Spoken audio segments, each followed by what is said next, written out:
Bonjour et bienvenue. Nous allons démarrer dans quelques instants.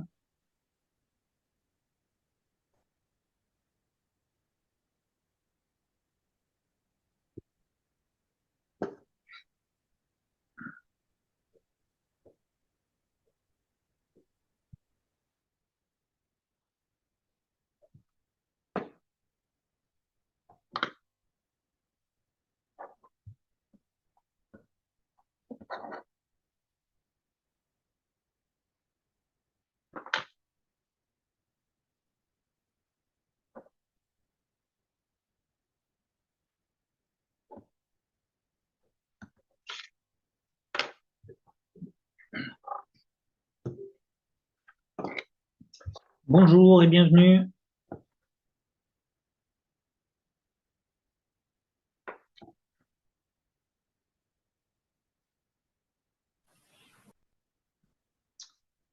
Nous allons démarrer dans quelques instants.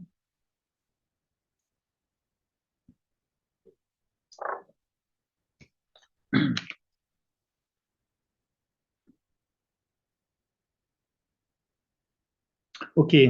Donc, écoutez, bienvenue à tous et à toutes pour ce 14e Tech Talk d'Anity.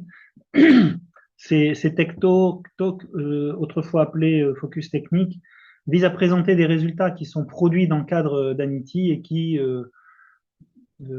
tous tournent autour de sujets relatifs quelque part aux garanties que l'on peut avoir en matière de confiance sur les systèmes d'intelligence artificielle.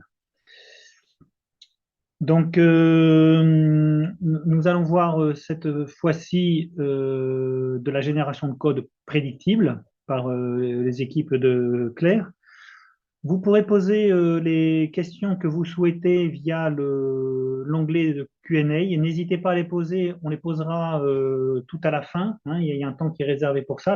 La présentation au total texto va durer 1 heure. Et puis, je vous souhaite une excellente présentation et sans tarder, Claire, à toi la parole. Merci Benjamin. Bonjour à tous. C'est un plaisir de présenter le focus technique sur nos travaux autour de la génération de code prédictible de modèles de réseau de neurones. Donc, c'est un travail qui a été commencé, initié dans la chaire de Anity AI. Donc, c'était sur la certification du machine learning pour l'aéronautique. Et donc, présentateur aujourd'hui, nous avons Yanis qui a contribué depuis maintenant 3 ans à l'outil Acetone. Benjamin qui travaille aussi et qui contribue depuis 2 ans et moi-même. On n'est pas les seuls contributeurs à Acetone et donc j'ai mis une liste en dessous. La première à avoir travaillé dessus, c'est Irina de Albuquerque Silva, qui est maintenant ingénieure de recherche au CEA, Thomas Carl de l'IRIT, Adrien Gaufrio et Nicolas Vallot de Airbus. Alors, puisque la chaire était sur la certification aéronautique du machine learning, nous commencerons par vous rappeler quelques informations à propos de la certification. Donc, les travaux ont commencé fin 2018, début 2019, et les premiers à avoir initié des travaux, c'était les autorités de certification européennes, EASA, qui ont publié sur leur site des roadmaps, des concept papers, des guidance. Et donc, régulièrement, depuis 2018, ils ont publié un certain nombre de documents publiquement accessibles et qui identifient des activités à réaliser en vue de la certification de systèmes critiques qui intégreraient des briques de machine learning.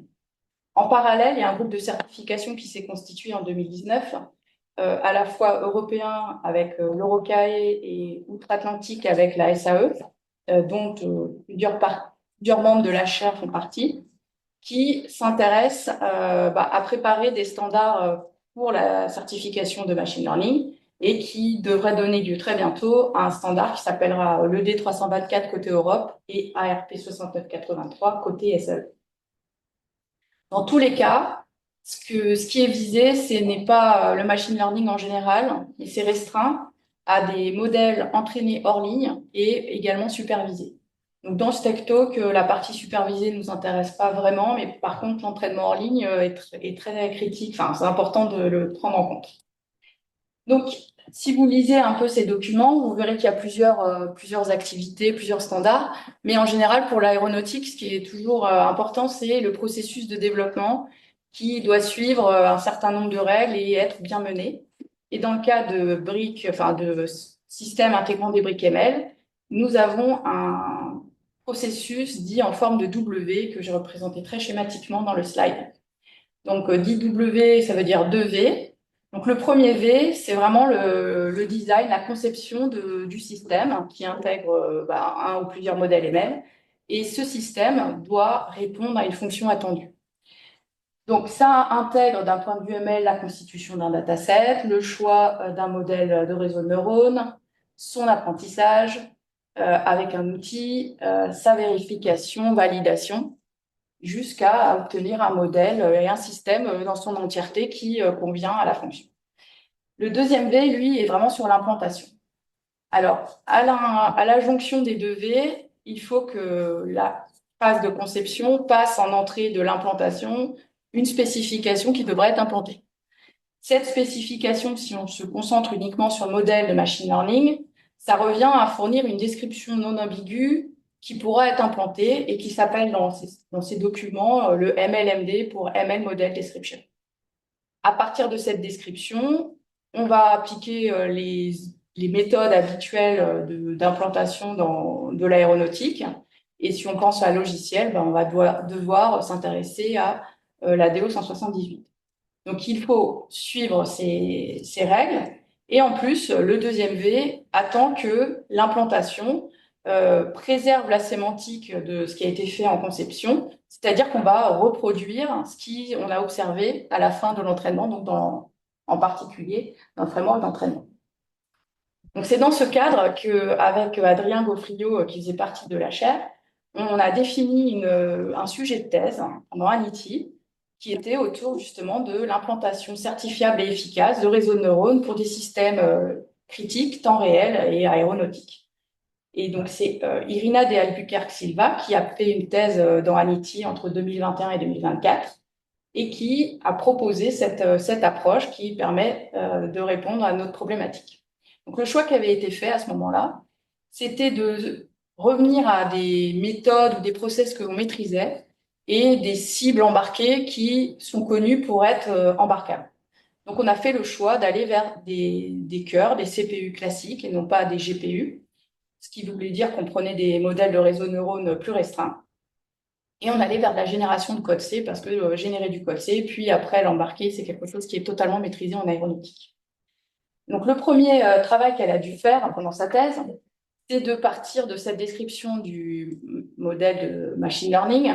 Et donc, pour ce faire, elle a redéfini des modèles, des opérations mathématiques qui étaient réalisées par le réseau neurone.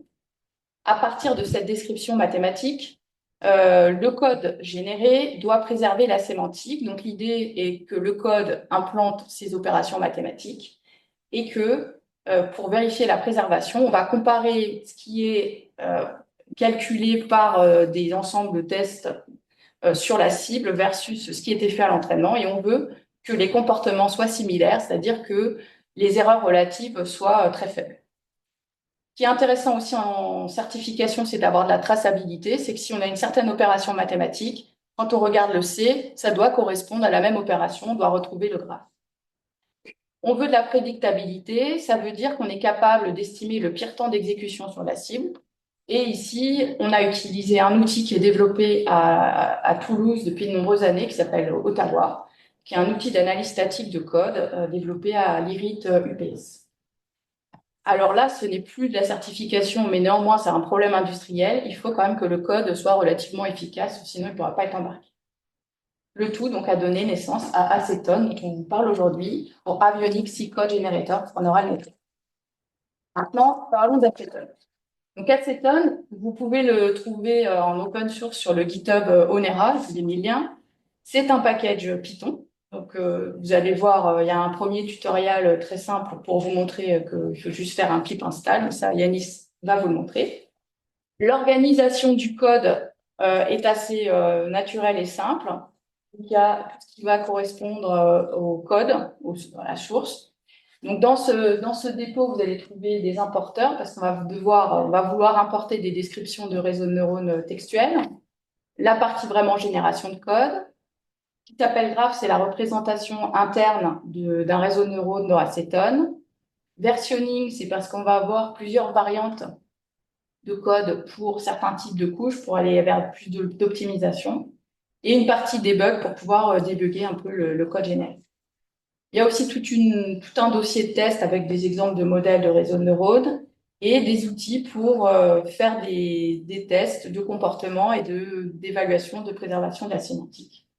Et développé pour aujourd'hui, Yanis nous a développé plusieurs tutoriels. On s'est inspiré du focus technique de Mélanie Descommon, qui nous a donné de bonnes idées. Mélanie, qui est dans la salle, il y a plusieurs personnes dans la salle avec nous.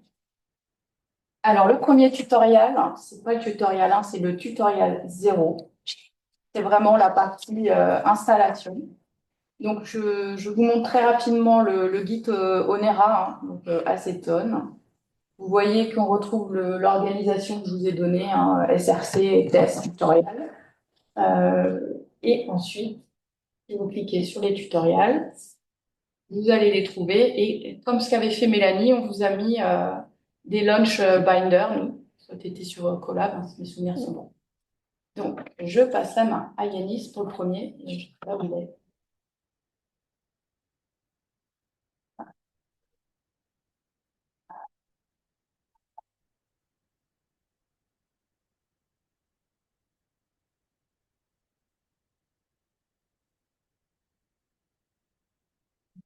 Pareil, en avance. C'était le problème. Ouais, faut rester connecté. Et on va faire ça. Donc, vous voulez vous éviter le temps de lancer le tutoriel, mais voilà, on était prêt trop tôt, du coup, on s'est fait déconnecter. Bon, ben, je vais peut-être, pendant que ça démarre, hein, vous parler du tutoriel 1, comme ça on ne perd pas notre temps. Le tutoriel 1, lui, va être un peu plus intéressant que le 0, qui est vraiment l'installation. Donc, le tutoriel 1, ensuite, on va s'intéresser aux importeurs. Donc, les importeurs, ça va être la possibilité d'importer des réseaux de neurones. Dans Acetone, on a 4 formats acceptés. Donc, le premier format, ça s'appelle NNet. C'est un format qui marche pour les réseaux fully connected, qui n'a pas une sémantique forcément très intéressante, mais c'était le format qui était utilisé par le dépôt Reluplex, qui est un des papiers quand même fondamentaux, je dirais, pour la vérification formelle de réseaux de neurones. Donc, c'est pour ça qu'on a un importeur NNet pour pouvoir importer les réseaux de Reluplex. On a un importeur ONNX, parce que c'est quand même un format qui est très utilisé dans l'industrie, dans le monde machine learning. Un importeur H5 de Keras. Et puis, on s'est fait un format maison JSON qui est inspiré de celui de Keras. Donc, voilà ici les importeurs. À partir d'une description d'un réseau de neurones, on va générer le code C quand même, qui est le but d'Acetone. A aussi été développé un code Python qui permet d'exécuter un réseau de neurones importé dans Acetone. Et grâce à ce code, on va pouvoir comparer sur des jeux de test si le comportement de référence Python est similaire ou préserve la sémantique à C. Voilà. Donc, on a un outil qui s'appelle ClickCompare qui va permettre de comparer cet outil, ce petit code de référence et la génération de code. Si vous préférez, vous pouvez utiliser votre framework d'inférence, modulo de générer les logs textuels sous le bon format. Et à nouveau, vous pourrez utiliser l'outil ClickCompare d'Acetone pour comparer ce que vous obtenez avec votre code C sur votre cible et voir si vous avez bien préservé la sémantique. Alors maintenant, ça doit marcher. Je sais pas ça. Pour revenir sur le tutoriel 0, c'est une petite présentation de différentes façons d'installer le framework. Première façon assez simple, on va juste aller directement chercher sur Piping, donc en faisant le type d'install Acetone store net pour le framework local, enfin pour le framework. Deuxième façon qu'on recommande un peu plus, on est sûr que moi le framework sera à jour, et l'installer depuis le GitHub directement. Donc de faire le kit install Acetone store net @git plus l'adresse du GitHub. Et finalement, si vous voulez avoir une version locale, vous pouvez manipuler plus facilement, vous pouvez cloner leur dépôt et l'installer à partir du.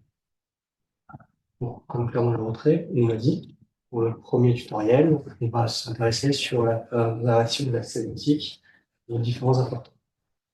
On commence par nettoyer rapidement notre environnement de travail pour être sûr qu'on n'a pas besoin en générer aussi. Et on importe ce qui nous intéresse. Donc, on a quelques imports externes et les plus importants vont être notre classe code générateur, qui va être le générateur de code en lui-même, avec toutes les fonctions qui vont avec. On importe aussi notre élément click-compare pour la comparaison.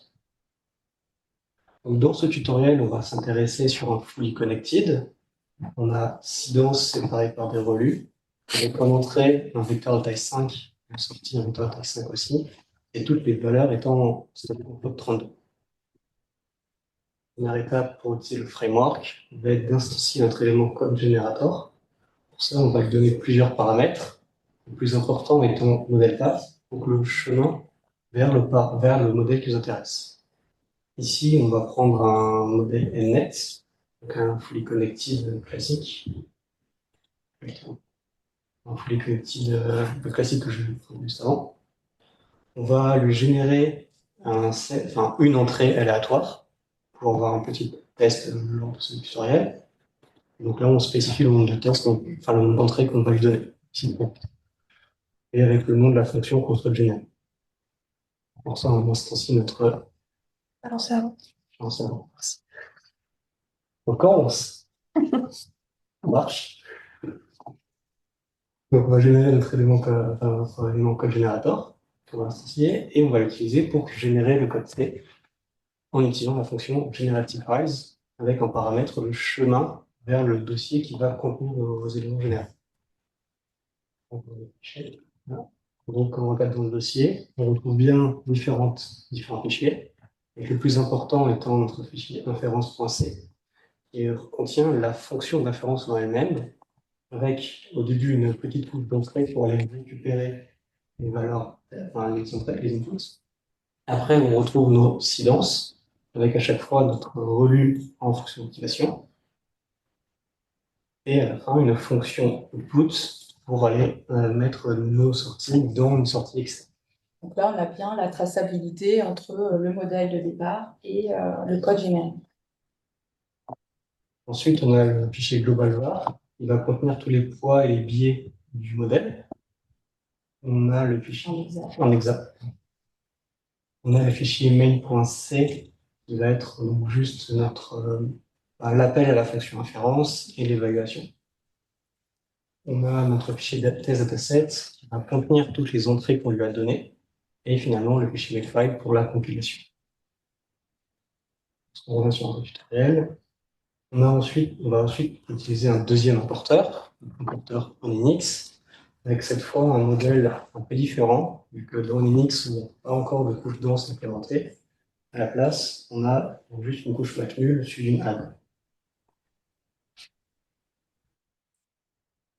Une couche mat nulle suivie d'une add avec une relu en prochain. Pareil. Et cette fois, vu que Linux fournit une librairie Python, on peut directement lui donner le modèle de la librairie, au lieu de donner le chemin vers l'autre modèle. Pareil, on génère nos dossiers C. On va dans l'inférence C, on retrouve bien notre couche d'entrée, avec après un match nul, suivi d'un add, dans lequel on applique notre relu. Et ça, 6 fois. Une fois que le code C a été généré, on va le compiler en appelant la fonction, le make all du makefile. Et pour l'exécuter, il faut juste faire exécutable et chemin vers un fichier de texte qui nous intéresse. Enfin, le fichier texte dans lequel le résultat va être enregistré. Un exemple. Donc, quand on retourne dans un dossier, on voit bien le point O à chaque fois et notre fichier texte enregistré en exa tout simplement.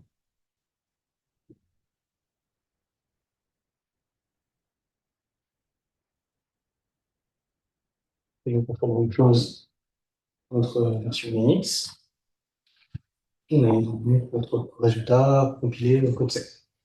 En parallèle, comme Claire l'a dit, on a une version disponible dans le Java de code. On l'appelait, c'est le fil d'utiliser la fonction compute référence, avec pareil le chemin vers le dossier qui va contenir le résultat. Le résultat va être enregistré dans un fichier texte include Python. Pareil, enregistré en exa sous le même format que le C. Donc on exécute pour notre fichier net et le fichier Unix et on récupère les résultats. Nous, on va essayer de les comparer. Donc, ça, il faut juste appeler la fonction qui compare avec chemin vers nos deux fichiers texte à comparer et le nombre de tests à comparer. On commence pour notre fichier net à comparer les sorties de l'inférence en Python et de l'inférence en C. Donc on voit bien une erreur absolue de l'ordre de 10-3 et une relative de l'ordre de 10-8. L'erreur absolue de 10-3 explicable par le fait que nos résultats sont en 10 puissance 5. Donc on devient très relatif. Donc, on considère que la sémantique est bien On préservée. considère que la sémantique est conservée vu que notre erreur relative est de l'ordre de l'erreur numérique des codes produits. On compare pareil notre modèle en Unix et on trouve des erreurs du même ordre de grandeur, mais qui ne sont pas absolument exactes. Finalement, on compare les deux modèles C et on a des résultats strictement équivalents, plus différents. Donc on a bien notre sémantique conservée à la fois pour le Python et le C. Finalement, on essaie d'avoir une comparaison externe au framework. Donc on compare avec le modèle Unix Runtime pour avoir une réponse un peu officielle. Ça, pareil, on va run le modèle et la comparaison, on récupère le bon résultat. Et pour nos erreurs, on retrouve une erreur absolue de l'ordre de 10.3 et une erreur absolue de l'ordre de 10.8. Donc on a bien la sémantique de préserver même avec une référence externe. Ok, donc là, c'était vraiment pour vous montrer comment générer du code et comment comparer.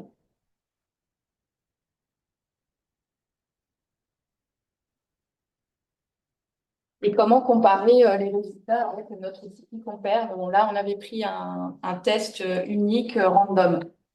Donc, ce qu'on a proposé dans le tutoriel, c'est de faire quelque chose d'un peu plus système critique.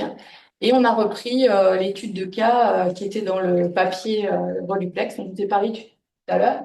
Et cette étude de cas, c'est l'ACAS-VU. Donc, l'ACAS, c'est un système d'anti-collision pour drone qui prend des décisions horizontales et verticales. Dans les outils de vérification formelle, ils se concentrent uniquement sur la partie décision verticale. Alors, comment le système fonctionne? Donc, on a un on-chip qui est équipé d'un ACAS et qui va évaluer la situation autour de lui et grâce à ces différents capteurs, détecter s'il y a un ou plusieurs intruders. Pour chaque intruder, il va chercher la distance avec cet intruder, les caps relatifs, enfin un ensemble de situations et d'informations importantes. À partir de la situation des intruders, de chaque intruder, une décision est prise du type je continue mon chemin ou je vais tourner un peu à gauche, un peu à droite, beaucoup à gauche, beaucoup à droite dans le but d'éviter l'intruder. Donc ces systèmes ACAS, il y a un standard qui est sorti récemment. Ils utilisent des lookup tables, donc 25. Quel lien avec les réseaux de neurones? A priori aucun. Sauf que l'université de Stanford, qui faisait partie du groupe de standardisation, s'est posé la question de remplacer les lookup tables par des surrogate modèles en réseau de neurones. Et ils ont montré que déjà, ça faisait un gain mémoire de 4 gigas à 3 mégas. Et ensuite, ils ont, eux, appliqué un certain nombre de vérifications formelles pour voir la préservation de propriété. Nous, ici, ce qui nous intéresse, c'est de regarder un peu la simulation du système en boucle fermée.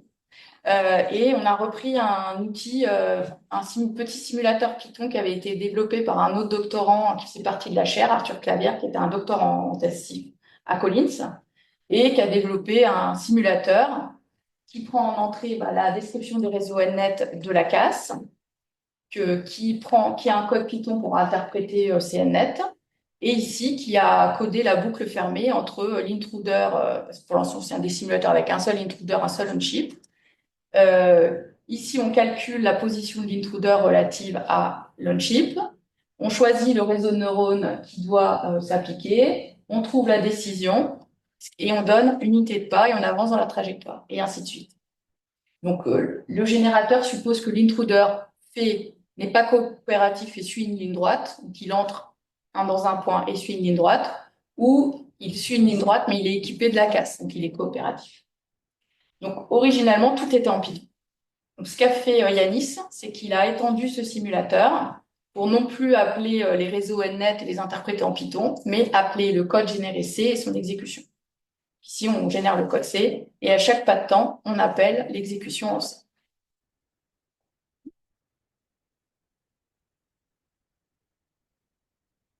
On va générer notre première simulation avec cette fois Scaled Core et récupérer notre sortie. Pareil, deuxième simulation avec le module le coding et settle.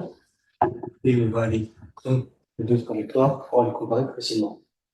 Donc on retrouve bien dans les deux cas, notre increment qui va en lieu à droite, et notre on-chip en bleu qui dévie vers à droite pour ne pas le collisionner. Donc, les deux résultats sont identiques. Alors, à l'œil nu, ça se voit pas, puisque oui. on est dans une erreur absolue de 10 puissance moins 3. Oui, Moins 3, ça se voit pas. Ça se voit pas à l'œil nu, mais ils sont suffisamment similaires. Pour qu'on voit que la sémantique est préservée. Ils sont préservés. Donc, on a la simulation pour la deuxième étape, quand les deux sont équipés de la fac XU, de la casse XU, pardon. Donc, pareil, on retrouve les trajectoires qui s'éditent à chaque fois, ou les trajectoires qui sont équivalentes, moins l'œil nu de la. Ok, donc là, ça vous a montré vraiment les fonctionnalités élémentaires d'Acetone, de générer du code et des outils de comparaison de comportement.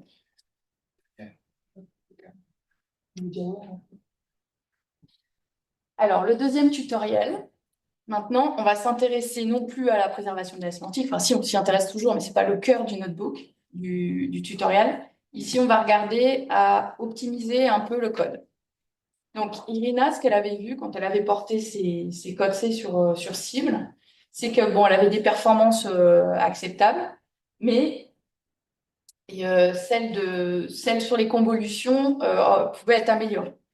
Donc, les convolutions, on va revoir un peu ce que ça fait, hein, mais brièvement, là, sur ce schéma, vous voyez que j'ai un tenseur d'entrée, mais aussi il y a un tenseur de son channel, sur lequel on applique un kernel et qui va être parcouru selon un certain stride, et on va faire la multiplication du kernel avec le morceau de l'input, et puis on ajoute un biais, etc. Donc, l'implantation naïve d'un tel comportement, c'est de faire 6 boucles imbriquées, que Yannis nous présentera. Dans la littérature, c'est connu que les convolutions peuvent se traduire en opérations matricielles et que souvent, c'est beaucoup plus efficace de faire cette traduction et de faire du calcul matriciel plutôt que de faire les 6 boucles imbriquées. Donc, on utilise les routines habituellement d'algèbre linéaire en BLAS, et notamment la routine GEM pour General Matrix Multiplication. Les routines habituelles BLAS ne sont pas compatibles avec la certification DO 178 parce qu'il y a de l'allocation dynamique, etc. Donc, Irina avait recodé les algogèmes de façon prédictive. Donc, on va voir les différentes variantes qu'elle a codées et voir leur préservation sémantique. Notre deuxième tunnel, on va tester les implémentations de convolution. On commence par inclure notre environnement, et cette fois, on va s'intéresser à un modèle GNET. Donc, avec deux convolutions séparées par les average pool et 3 danses à la fin, en fonction de l'activation pour les 4 premières pour symbolique. La dernière, ça va être un softmax. Donc, comme précédemment, on commence par faire nos imports, numpy qui base 1, puis notre élément code générateur, qui compare, et quelque chose pour voir une nos variantes. On définit quelques fonctions qui sont utiles et on va load le dataset NIST pour des tests. On va avoir un fil rouge dans ce tutoriel. On sélectionne 10 images aléatoirement dans le set. Donc ici, nous avons 1, 5, 8, etc. Et on va s'écrire donc ces images, on va les écrire Le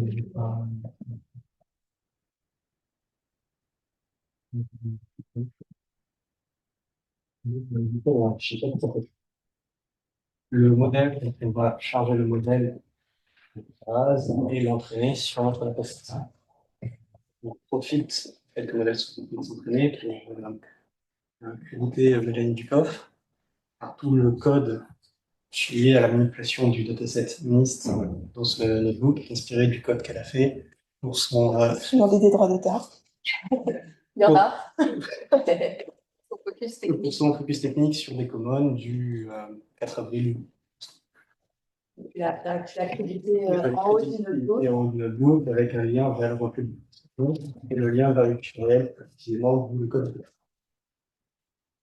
En parallèle, les deux fonctions utiles dont vous parlez vont nous servir. Donc, la première fonction, Write Impulse, va nous servir à écrire nos données, ici nos 10 images, dans un fichier texte, en hexadécimal, ici. Donc, sur chaque ligne, nous avons une image stockée, pour qu'après, l'autre exécutable C puisse venir les chercher et les utiliser comme entrée de son inference.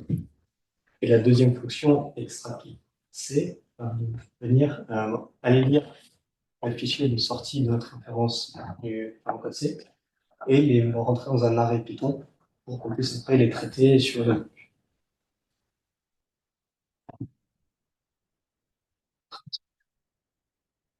Donc les 10 images, tu as dit que tu les avais pris Je les ai pris aléatoirement dans Pavel 700. Voilà, donc à chaque fois qu'on relance le tutoriel, c'est jamais les mêmes images. Images différentes. Donc ces 10 images, ce sera ton jeu de test. Ce sera le jeu de test pour comme fil rouge du notebook. Voilà. Pour tester nos différentes implémentations et s'assurer qu'elles préservent bien toute la sémantique. Donc ici, comme c'est de la classification, parce que donc ça, avant le fully connected, c'était de la régression, hein, on avait 5 valeurs. Ici, il y a 10 valeurs en sortie dans le net. Et en plus, il y a un softmax, si je ne me trompe pas, softmax à la fin. Pour faire la classe. Donc ici, quand on va faire la préservation de la sémantique, on va soit comparer les 10 sorties, chaque une à une, et aussi regarder la classif. Donc c'est vraiment les valeurs et c'est pas uniquement la classe qu'on va comparer. Les deux à chaque fois pour assurer qu'on est bien tout cohérent. Donc, en parallèle d'avoir écrit notre input dans un fichier texte, j'ai défini à la fois le nombre de tests, donc ici 10 pour 10 images, et le nom de la fonction que l'on va créer.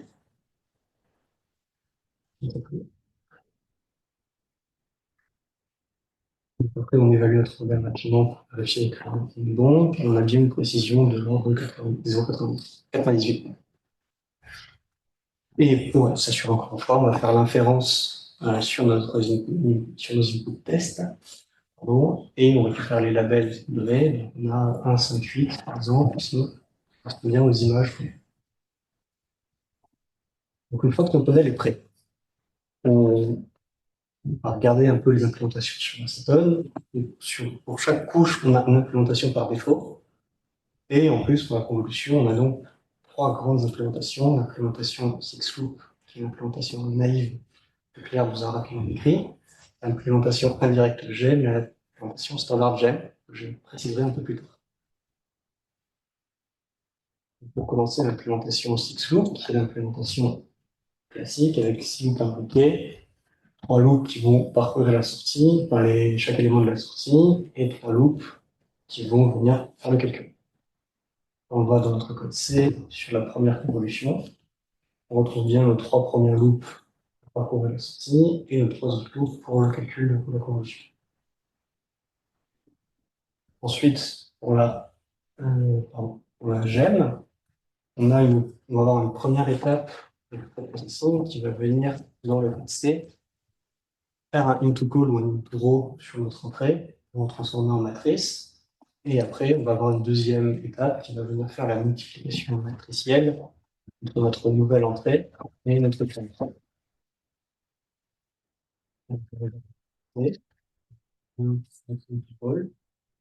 Suivi de notre opération globale. Finalement, la première implémentation indirecte GEM, va venir extraire l'étape d'IntoCall du code C et la faire directement dans l'inférence dans le code Python d'acétone, et pour le remplacer, va mettre dans le code C une matrice de pointeurs qui vont venir chacun diriger vers les bons endroits du tenseur. Et donc, on a bien notre gel ici, et quand on va dans nos variables, on retrouve notre matrice de pointeurs. On verra en fait. T'as pas dit comment on sélectionnait la variante. Et donc, pour sélectionner la variante, il faut utiliser le paramètre version du code generator. Il prend en entrée un dictionnaire avec le nom de la couche que l'on souhaite remplacer et en parallèle, en face, la fonction, l'implémentation que l'on souhaite utiliser. Si on veut être un peu plus précis, donc ici, on va remplacer toutes les convolutions par des indirects G. Si on veut être un peu plus précis, à la place de mettre le nom de la couche, on peut mettre directement l'indice qu'il y aura dans la représentation interne. Donc maintenant qu'on a généré tout notre code C, on va pouvoir nous compiler et exécuter l'inférence. On fait une comparaison donc terme à terme entre les scores, les valeurs données par l'inférence avec l'indirect gem et la standard gem, et on retrouve bien cette équivalence. Pour voir un truc un peu plus visuel, on va regarder les labels donnés par nos implémentations. Donc on a à la fois en Keras et nos trois implémentations, et on voit bien que nos labels sont égaux à chaque fois. On a bien pris les mêmes décisions.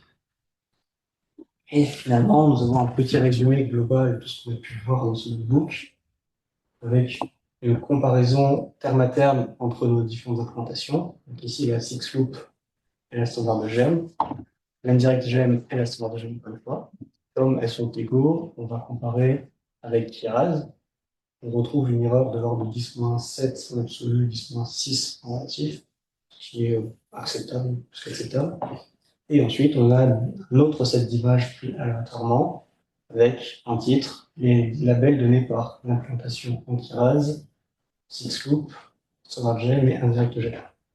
Donc, on voit bien que les labels sont égaux à chaque fois et correspondent bien avec l'image qu'il y a. Ok, merci.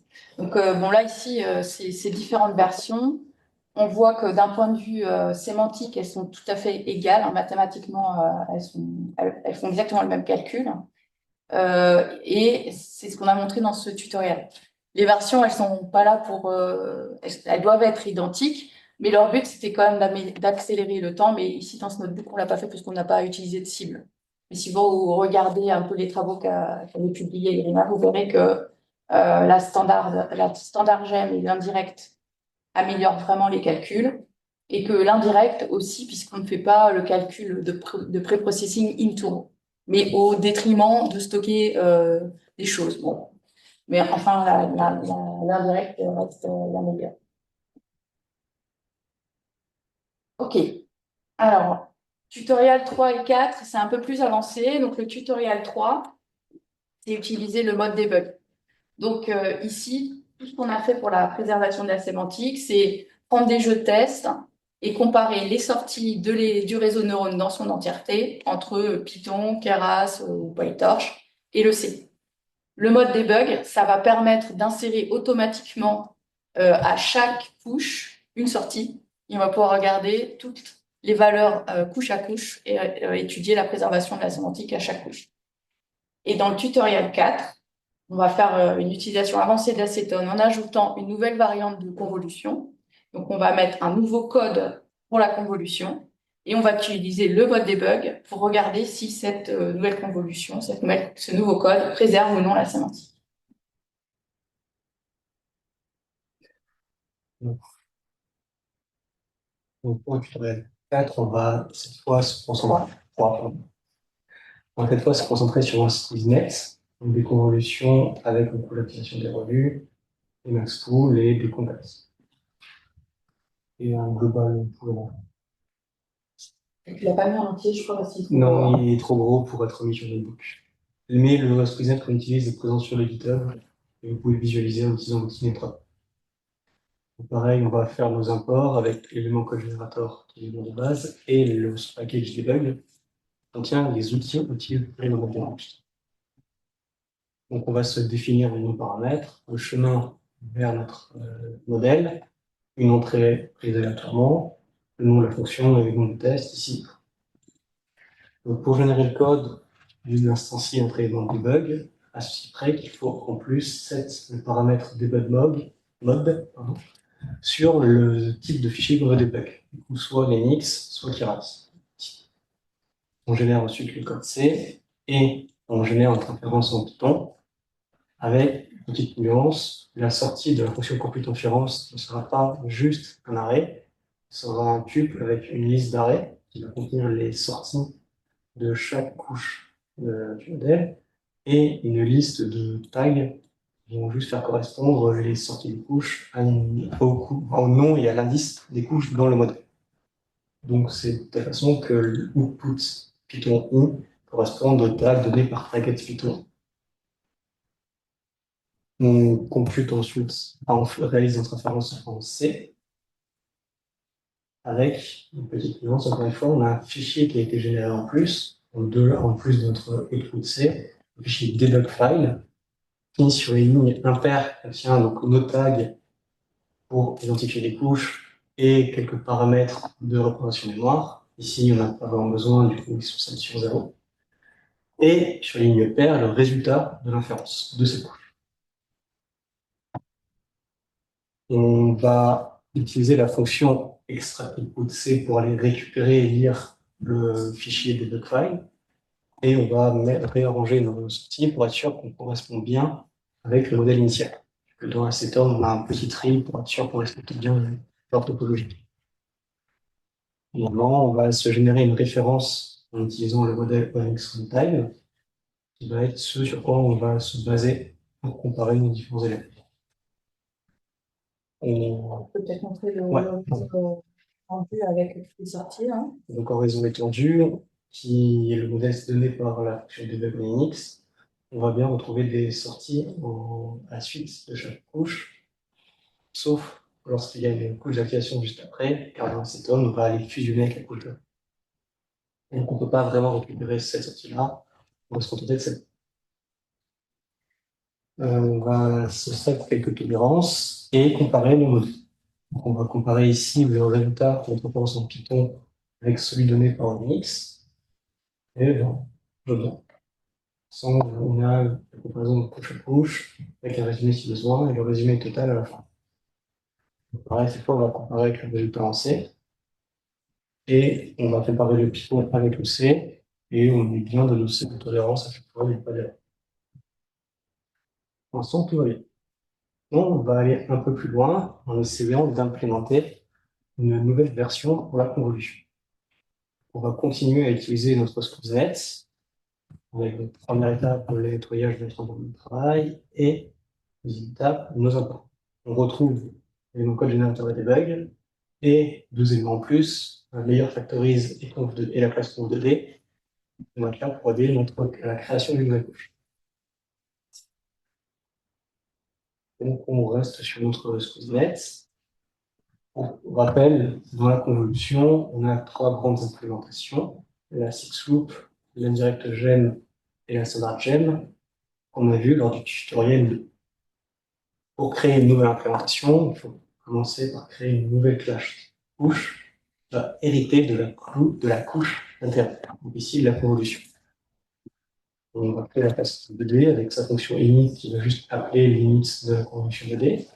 Et la fonction principale, la fonction generate reference code maker, pour générer notre implémentation. Donc, dans Acetone, on utilise des templates au format moustache pour notre implémentation. Le template qu'on définit ici pour cette couche, en testant l'implémentation, de mettre tous les éléments à 0,40. Et après, on retourne le string formaté par moustache. En parallèle, vous pouvez définir une fonction forward class layer qui va servir à faire l'implémentation en Python, pas la référence en Python, mais ces fonctions sont déjà définies dans les couches de base. C'est optionnel de la redéfinir en run. Pour les ajouter dans Acetone, il faut faire une fonction intermédiaire qui va faire le transfert entre notre couche convolution 2D et la couche convolution, l'implémentation précise. Et donc, juste être prendre les paramètres et les mettre dans le.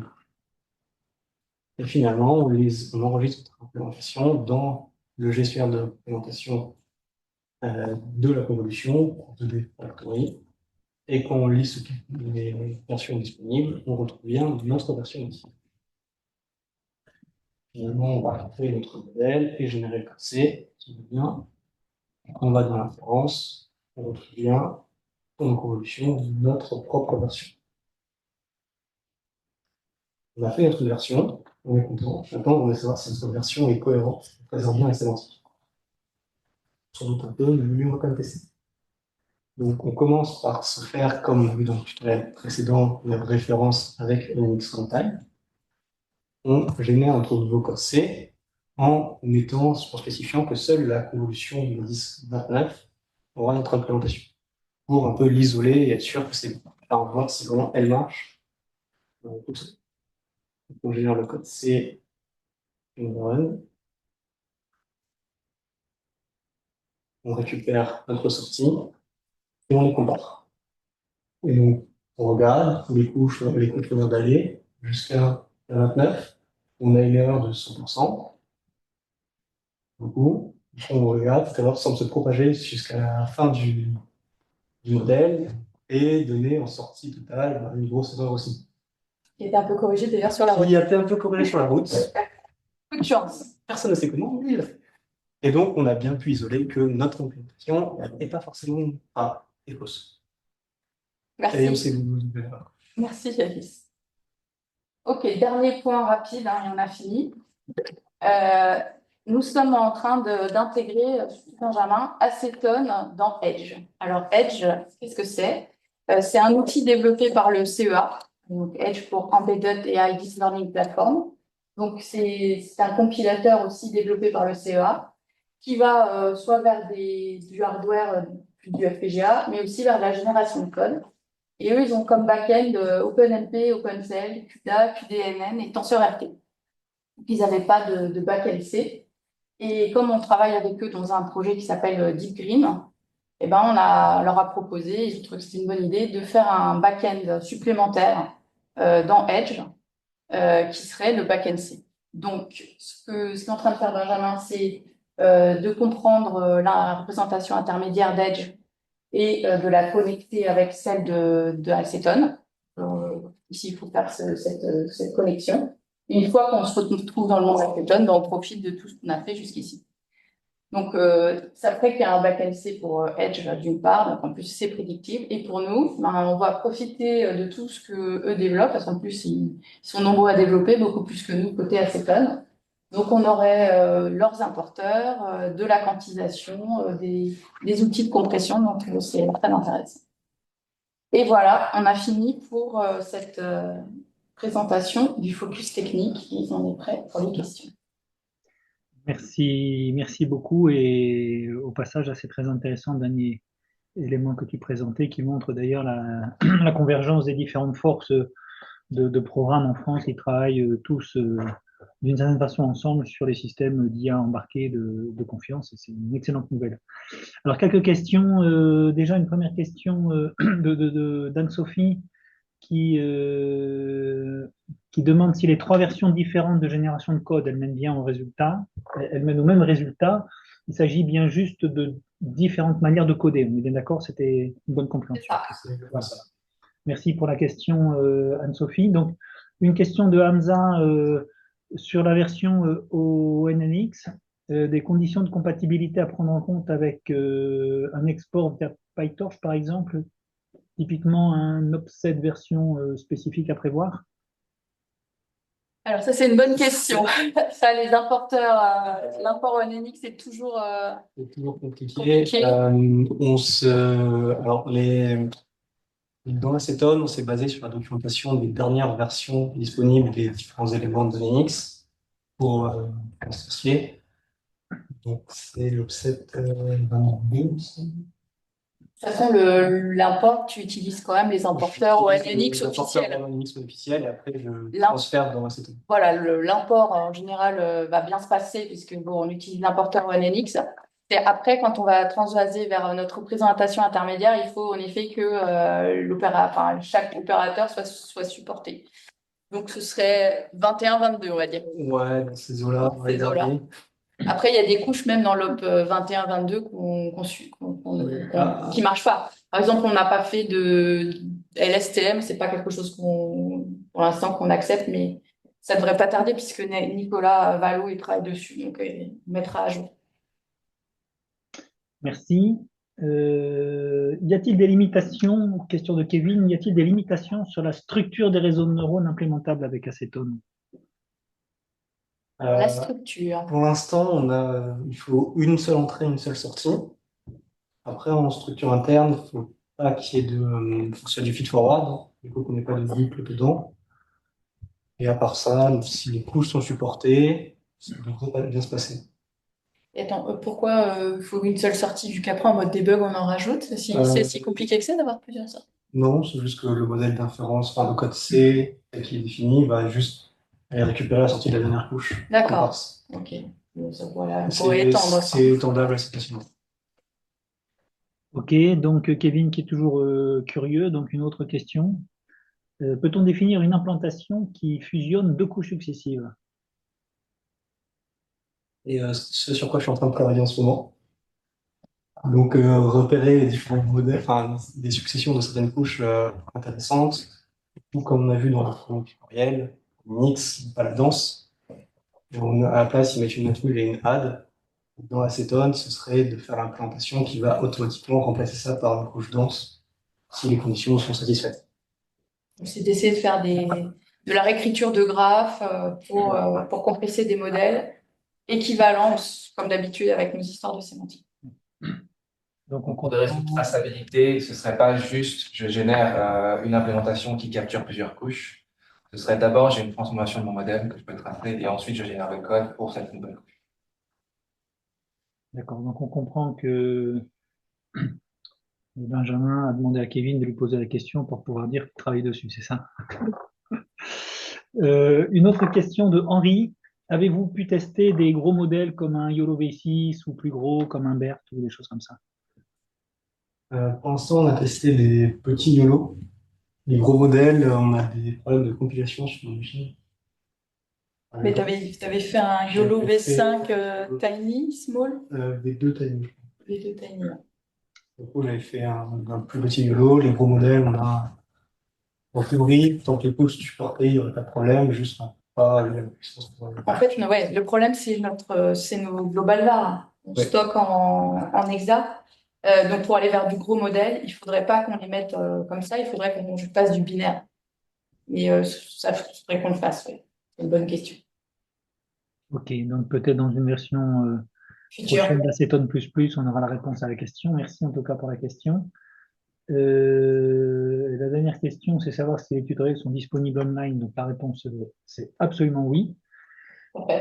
Il n'y a pas d'autres questions sauf erreur de ma part. Donc il me reste en tout cas à remercier Benjamin et Claire et toute l'équipe de préparation pour la présentation que personnellement j'ai trouvé très, très pédagogique. On voit bien la progression. La préservation de la sémantique, on a compris que c'était vraiment, comment dirais-je, le cœur de votre activité, et ce qui est évidemment très important quand on veut porter les systèmes. Alors, comment remercier les intervenants autrement que juste en leur disant merci? Ben, je pense que la meilleure chose que vous puissiez faire pour les remercier, c'est de tester, d'utiliser,